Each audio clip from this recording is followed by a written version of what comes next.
Good. How are we all? Wonderful. Well, this is a very special weekend. Tomorrow we have our Kids' Day service here at Bayside. So we're going to be celebrating with all of the children, little buddies, and Kids Rock. And next weekend I'm going to be continuing the More Than series with you. But tonight we've got something special, and it came out of a really good conversation that Gigi and I had. It would have been about 3, maybe 4 weeks ago. It wasn't the last conversation. We have talked since, just so you know. But we get into some really good conversations about lots of different topics and issues and everything. And while she was speaking, what came to me was, the church needs to hear some of the things that she is talking about. And so Christie was in Ireland at the time, and Christie and I had a bit of a chat about it. And long story short is mother and daughter are going to be sharing together. And Christie's basically going to be interviewing Gigi tonight about some of these things. Does that sound good? Before they come, Gigi was telling me before we came to church tonight that she had a dream last night. And I don't know if this is prophetic at all, but she said, in my dream, Mum and I were sitting on the platform and Mum spent the whole time talking. I know none of us can relate to that whatsoever. And she said, and at the end of it, that Gigi just burst into tears and ran off to the restrooms. So we don't want to see the fulfillment of that tonight, do we? No. Anyway, put your hands together and welcome Gigi and Christie B as they come. Now he tells me. That would be a nightmare. Then you'd have to listen to me. Oh, no. Okay. Can I grab a seat? I'm going to take a cushion because these seats are too far back. Oh, okay. Now, Gigi, just for fun, to start off with. Hello. If you were to pick 2 celebrities to be your parents, who would they be? Oh, this is a tough one. I would have to say Meryl Streep. Is that me? Or your dad? Sorry, Yeah. of course. Oh. How do you feel? And Anthony Hopkins. Oh, in Silence of the Lambs. Yeah. He was in Silence of the Lambs, wasn't he? Oh, yes. I said to Gigi, she can say anyone because I won't know who they are. If you were an animal, which one would you be and why? A sloth. Because... Okay. If you were in a Hollywood movie, who would be the actor you would like to play your role? John Cena. I don't think that works. If you could live anywhere, where would it be? Garden World. And what makes you laugh the most? It's not actually that hard to make me laugh. A lot of my friends will know that. But as of late, something that's been making me laugh a lot, and I was going on about this at youth last night, is that there is, on change.org, a petition to change the Australian currency to dollary-doos. Well, that would go with the didgeridoo and you could Gets make me a song every up time. about it. Talking about songs, which song would best sum up your life? What About Me by Shannon Knoll. If you could... You can decide after this whether we have a well-adjusted daughter or not. If you could go back to any period in time, what would it be? Which would be the one you'd choose? I'd either go to the Roaring Twenties and be like a gangster, but like a good one, not like Al Capone. A good gangster. Or I'd go to the 60s and be a hippie and All right. chill with John Lennon and stuff. And if you could ask God anything, what would it be? Why do cockroaches exist? That's a good question. It's so gross, yeah. Finally, if you had a superpower, what would that be? Ooh, to teleport. Like I could be here and then I could be there. Just like that. That's called an aeroplane. Okay. No. Recently, you went to a party and had a great conversation with a young guy about your faith. How did that start? What did he say? Yeah, well, I was dancing and having fun, and then I went and sat down with a bunch of my friends, and, the usual banter was happening, and then my friend turned to me and he was like, "So, your dad's a priest, isn't he?" And I was like, Which makes his mother her mother a priestess. That'd be a problem because he's married and has kids. Sort of. I said we call him a pastor or a senior minister. And he was like, "Oh yeah, that's interesting." So that's how it started. And we got into a really good And he conversation. thought senior meant old, not as in... Yeah. You're not that old. Yeah. I have a microphone.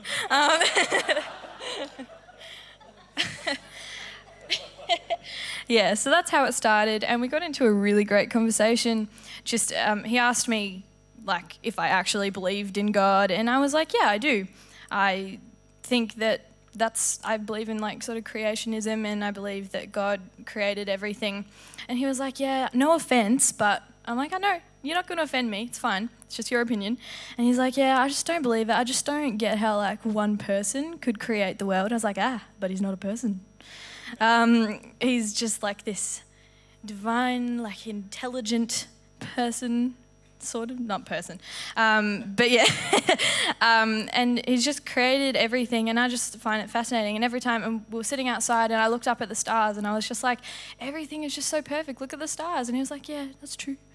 You know, I don't even care if he has a drink in his hand while he's talking to me, as long as I am taking someone from step 1 to step 3. Even if 10 is like becoming Christian, I don't care if I'm just that little link in between. I love some of my best conversations about spirituality and stuff happen at parties, funnily enough.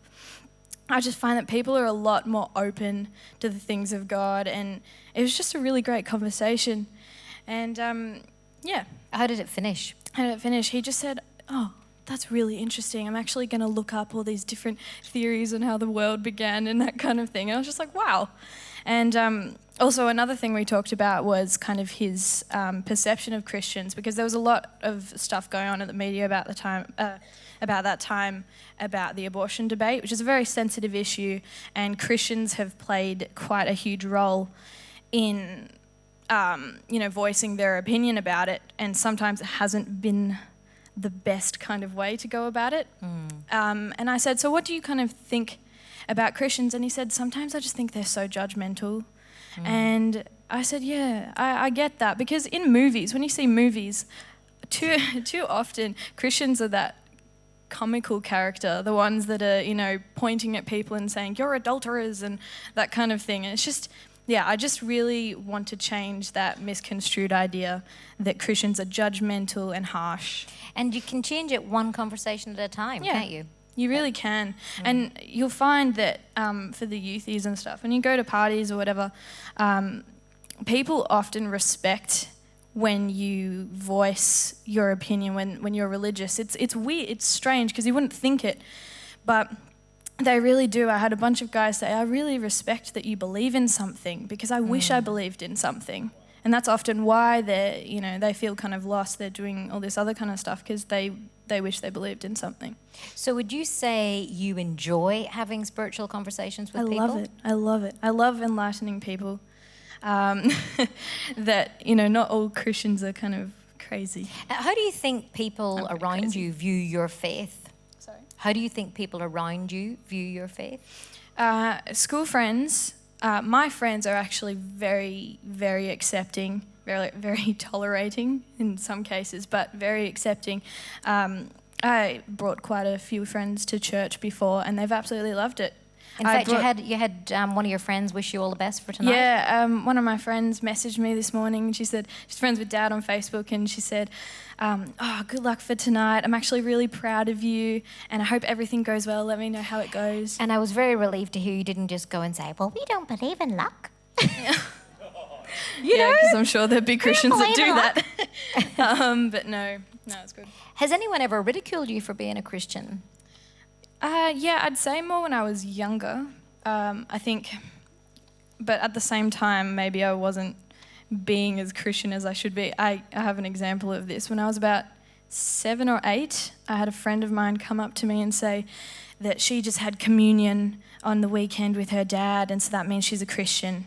And I said, just because you've had communion doesn't mean you're a Christian. And she slapped me.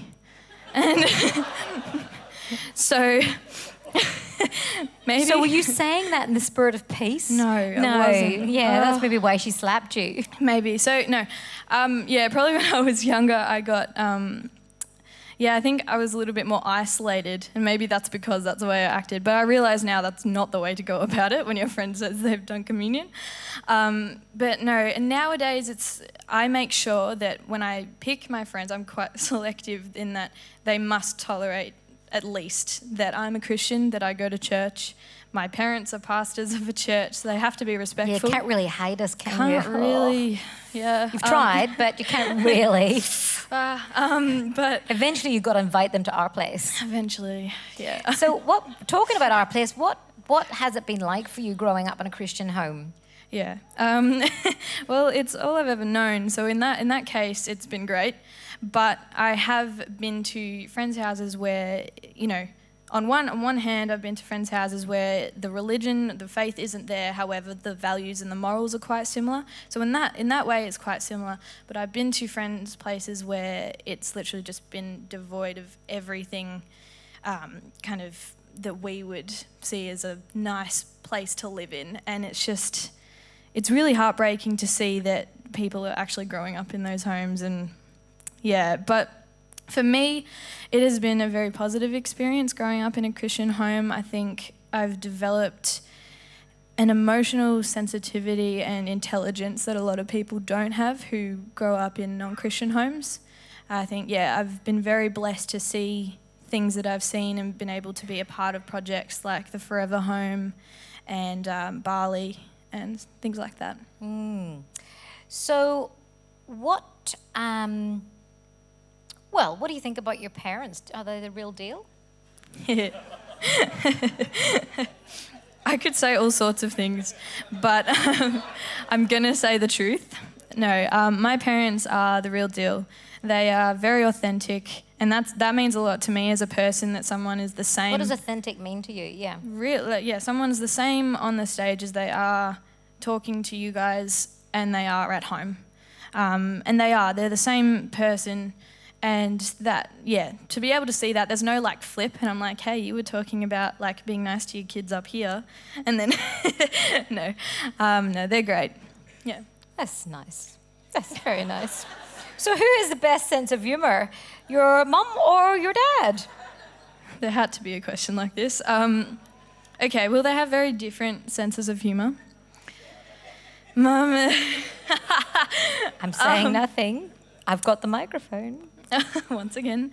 No, Mum has a very practical sense of humour. She's the kind of person that will glad wrap your car and like steal every source of unglad wrapping it. So that's funny. She tells funny stories. However, I do resonate more with my dad's humour. He's quite witty, bit of a wordsmith. I like that. And we always have weird and funny conversations. So yesterday we actually had a blending of the humour, because what happened was I was speaking at gold class and I went to get a belt, and I have got all my belts in one box, and the whole lot of them fell on top of my head, and I got a belting. Literally, I got a belting. No, but I nearly knocked myself out. It was actually quite sore, those metal things going on your head. Yeah, that's usually quite painful. Yeah. Fair enough. Yeah. But it was a good story, and I got a belting. There you go. Yeah. Tell us about your trips that you've been on to Africa. Well, it's quite a broad question, but they have been mostly the best part of my life, really, because I've been able to see and do things that many kids my age don't get to see or do. And I've made amazing friends, and it's just every time I go there, I have a renewed passion for life, and just, And the boys, seeing them grow up, what's that done for you? They're my brothers, so it's kind of funny, because I used to, when I was younger, hang out more with Tsietsi and John Sully, because we'd run around and I had energy then. And you mean you had energy then? I'm so very old and wise. But the last time I went, I hung around Morena and Sabata a little bit more. And it was just, I kind of just think we've all changed through the years, and we're changing together. So it was really cool to just talk about music and everything, and movies, and just stuff that's relevant to us at the moment. So, yeah. And we were trying to get Matabo to come, as you know, and unfortunately they denied her visa. And then we appealed it, and they've denied it again, because they said that she doesn't have experience travelling to a place like this. And so anyway, we need to pray about that because we're just trusting God for the timing. So we'll reapply again, but just be in prayer because obviously she's disappointed and we're very disappointed too. But we're trusting God in the timing. So, but you've noticed a big, you've got a great connection with her as well, haven't you? Yeah, Matabo is the most incredible person you'll ever meet. She's so inspiring, and regardless of her story and everything, I love her as a person. Every time I see her, we chat for hours. Like, we'll go out for dinner and we'll have Dad and Mum in Paris, and it'll just be me and Matabo, and we'll just be sitting there and block everyone out. Sorry, she's the most amazing girl, and it's quite disappointing that she can't come out, but I hope that she can at some point. Yeah. So with Moffat and Doreen and Northrise University, and then you worked at the orphanage that they support as well the last time. What were some of the things that really struck you about that? Yeah, well, in terms of Moffat and Doreen, they are the most amazing people. So well respected in Zambia. Literally, you can't go anywhere with Moffat without him bumping into people he knows. He knows everyone, so it's impossible. And seeing the university every time is so inspiring because Dad often says that was once just a dream that they talked about over tea at 2:00 in the morning. And so that kind of thing is really special to me, to know that a dream can turn into this huge thing that can change a country from the inside out. And the university is just fascinating because education can literally change everything. And I know living in Australia, sometimes we complain a lot about education, I have to do this and that. I do that too. But honestly, we are so lucky to live in a country where education is a right, basically. We have to go to school. And so that's amazing. And in terms of the orphanage, I had been there before the last time I went, and so it was really cool going back, and some of the girls actually remembered me, and so it was really great. I felt like I didn't even leave them in a way, and I had to look after about 20, 30 kids at some point, and we just played games. We had the best time, and even though there was kind of a language barrier, but that was just broken down. It didn't even matter because everyone knows what a smile is. Everyone knows what laughing means. And one of my highlights one day was just getting a whole bunch of colouring in sheets of the cross and just seeing how all the kids, they coloured all of theirs in differently, and then I stuck them up on the wall, and they were just so proud of themselves to see what they had done and what they could make. It was gorgeous, yeah. And with this year you were in Nelspruit and the Kingdom of Swaziland as well. Kingdom of Swaziland. Yeah. What were you doing there? What kind of ministry were you doing there? Yeah, that was quite different. I had never been there personally before. It was really cool to take. It was the 5 of us: Dad, Elisa, Bev, Jacob, and I, and we went to Nelspruit and Swaziland. And it was really cool to see the different needs that were outside of Joburg and Cape Town. And it was quite also very interesting to see how many churches there were. It was almost like an industry. There was just churches 100 metres, another church. And it was kind of cool but kind of strange. One of my highlights there was one night in one of the warehouse where the churches were. All the power went out. And they just kept singing. And I don't know if you've ever been to one of these kind of churches, but it is angelic. It was amazing. And I just felt just God is here, so here. And it was amazing. And yeah, that's all I can think of at the moment. That's good.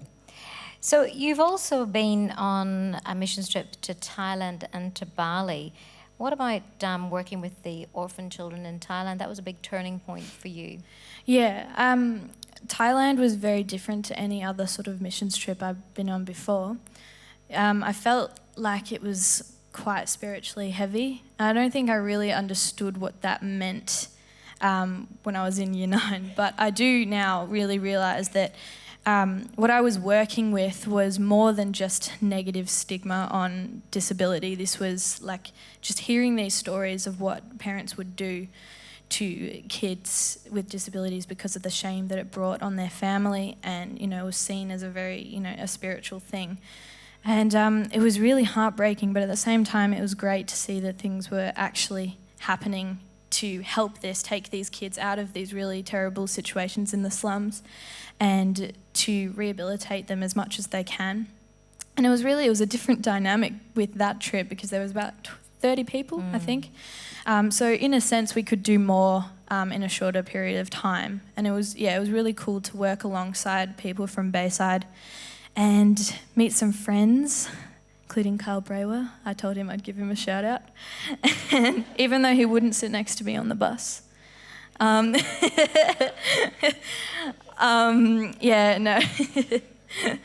No, Thailand was a really amazing trip in that regard, just bonding with everyone and, going into the slums and working with them. With Bali, you got to know Andrew Chan and Mayu, but mainly Andrew. You often talked with him. Tell us about the first time that you met him. Right, well, the first and last time I met him was the last time I went to Bali, which at first I was quite intimidated by him. And I don't really know why, but he's kind of a tough-looking guy. But I went in there and he was just like, hey, and he gave me a big hug and I was like, oh, I feel like we're already really good friends. And so we sat down, on the floor of the room, what's it called? The aula. It's just where they meet, where they have their visiting area. Yeah, so that was an experience in and of itself. But yeah, just being able to talk with him, and kind of the purpose I really wanted to go and see him was because at that time I was struggling with a really close friend of mine who was heavily into drugs, like to the point where she couldn't eat or sleep without drugs. And, just getting really paranoid. And I just wanted to ask his help. I wanted to ask what he would do and how to kind of prevent her from getting into a situation that could be even worse than what she is now. And so he really helped me with that. And then after that conversation, I thought, oh, my friend is actually here now in Bali, another one. And he was like, yeah, bring him in to the prison, if you can. And so the next day, surely enough, I brought my friend into the prison, who at that time was sort of interested in drugs, like just sort of dabbling. And this is people locally. This is local. This is Brighton area. I brought my friend in and we sat with Andrew, and I just sort of watched as my friend asked Andrew questions about his story and Andrew asked my friend about his situation, and just seeing my friend change from kind of this hardened, I don't really want to talk to you because what do you know, to like, whoa, you have changed, firstly. You're not who I thought you were, and also you might be right, drugs are a bad idea. So who would have thought? That was amazing to see. And afterwards, my friend kept coming to me and saying, like, how's Andrew doing? I hope he's doing well. I've gone and told all my friends about him and how much of a great person he is and that kind of thing. So, yeah. So you got to see some of the work that he was doing in the prison and some of the work that Bayside have supported inside the prison. Yeah. And it's been an amazing journey for us as a family and us as a church to kind of see Andrew and Mayu change as people and try our hardest to get them off death row, which is, we wouldn't regret any of it. But it's been amazing to see. And also the work is being continued, which is also great news. But yeah. And how did you feel when they were executed? Well, on one hand, I'll say this, I was relieved for them that this emotional roller coaster was over of, one moment there's hope and the next moment, they've been moved to the prison island. I was really glad for them that it's over, and a really Christian thing to say would be, they're in a better place, they're with God now, which is absolutely true.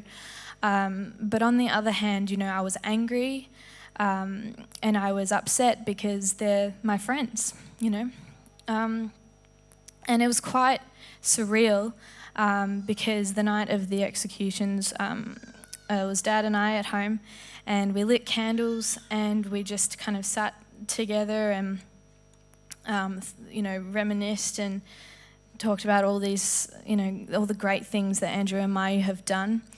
And then I went to bed. I was on the phone for a while with my good friend, and they were, looking on the news to see if anything had come up, but there was nothing, so I just went to sleep. And the next morning, Dad came in and sat on the end of my bed and said, and I was just hoping in my mind he was going to say, the executions didn't go ahead. Andrew and Mai were still alive, but he said, Andrew and Mai were executed last night. And except for Mary Jane, who was spared, which was like, if there was good news, that was the good news that could have been said that morning. And it was just, it was a very interesting time, very sad, but also happy because they're in a better place now.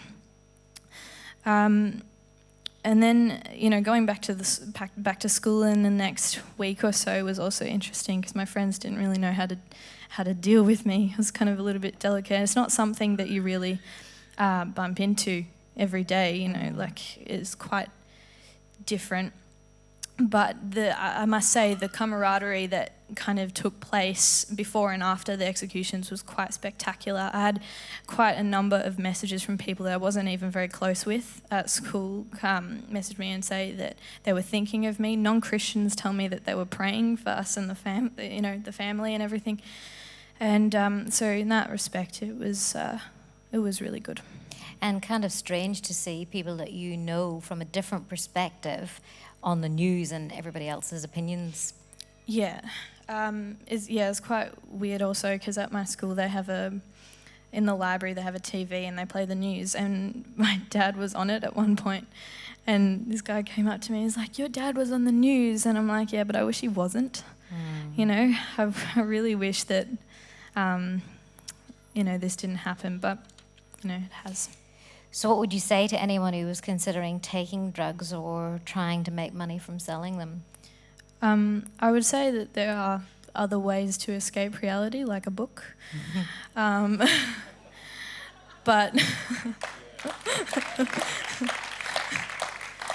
no, in some cases that I understand that it's too late. But just seek help, especially early. And I know a lot of teenagers decide that drugs, even just, they call them the softer drugs, like weed. They're not necessarily softer. I've seen, the worst of the worst with that one. And it's just not worth it. And I know it could be fun at some point for someone, but it's not worth it. Yeah. That's good. One thing that I do want to say to you is that since Mayu and Andrew were executed, 19 countries have abolished the death penalty. So, still the biggest challenge we have is the Western world in terms of the United States of America, but several states have gone into moratoriums there. And unfortunately, a woman who was also a fellow believer was executed 6 weeks ago, the first woman to be executed since 1945. And Richard Glossop, who was in Oklahoma, his execution has been stayed. And there was a huge camaraderie among the spiritual directors that have been involved in executions during that time, because one of the things that they're trying to do is to withdraw the spiritual director of the person to be executed's choice. And it's basically so that they have control over how the story is told. So we still need to keep praying, but it is good to know that something has progressed, even though they have they've lost their lives. And in Indonesia at the moment, there is currently an unofficial moratorium, which we accept very, very gladly. And we trust that that the Lord will continue to hear our prayers. We need to be praying specifically for Christians in Archie at the moment that are going through incredibly difficult times over there with their places of worship being burnt down and things happening. But we still need to pray for that nation. But, I know that Mayu and Andrew's last words were, God bless Indonesia. And I know that he's blessing Indonesia in many ways, and we'll continue to pray for that country. So tell us, Gigi, any other experiences that have stood out in your life that you would say that have helped to make you the person that you are today? Because I like the person that you are. Thanks. You're a nice person. Aww. Well, obviously everything, all my memories are kind of what make me and that kind of thing. But I was just going to say one of the best sort of privileges and honours I've had was to work with Julian McMahon last year for my work experience, which, and if any of you don't know, he's Victorian of the Year this year, so it's kind of cool. He's honestly one of the most amazing men I've ever met. So apart from your dad, yeah. You better say that really quickly. But no, that week I learnt so much about criminal law, about criminals, about people in general. And I learnt so much. And also one of the things that I've taken away from it was I was witnessing cases mostly in Supreme Court, which is where a lot of the more high profile like murders and stuff happen, which is an amazing experience. But I noticed how most of the cases started or like evolved from drug use and predominantly ice. And so I thought that was fascinating, that a lot of crimes derive from drugs. And it made me want to do what I want to do even more. I want to do something to fix that problem, because obviously what we're doing is not exactly working. Like the exchange. Yeah. Yeah. So I just felt so motivated and inspired by that privilege. So talking about what you want to do, and you're heading into year 12, what do you want to do? Listen carefully. I want to do forensic psychology, due to change, but I hope it doesn't, because I'm so fascinated in this sort of area of work where I could work with criminals, I could work with victims, lawyers, police, really like anything. So I would never be bored, basically, which is my aim in life. But yeah, so in order to do that, I'll have to go to university for about 6 years. Which I'm happy to do, and if I can get there and realise that, if I can change things that I'm talking about now, I will be really happy. I'll fulfil what I want to do. And how do you think your faith is going to help you with that? I think my faith will keep me a level-headed person. I think it's a lot easier when you're sort of aligned with God to just see the big picture. You don't get very offended easily, because God's, big enough to defend himself. And yeah, I think it'll keep me, a level-headed person, and just also being ready to just see a moment and, hear God and go for it. That's good. See a moment, hear God, and go for it.